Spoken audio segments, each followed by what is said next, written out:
bize kan kusturdu hayasız avrat.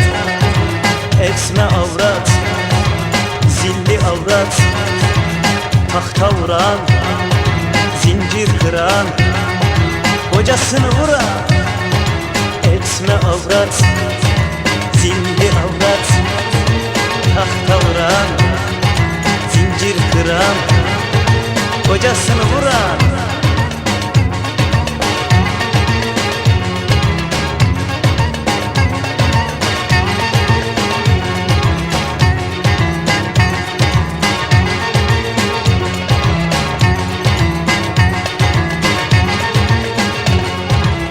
Yemek dedim aldı gitti havayı, kafama indirdi yağlı tavayı. Mahkemeye verdim ben bu davayı, hakimi susturdu bizim bu zilli avrat.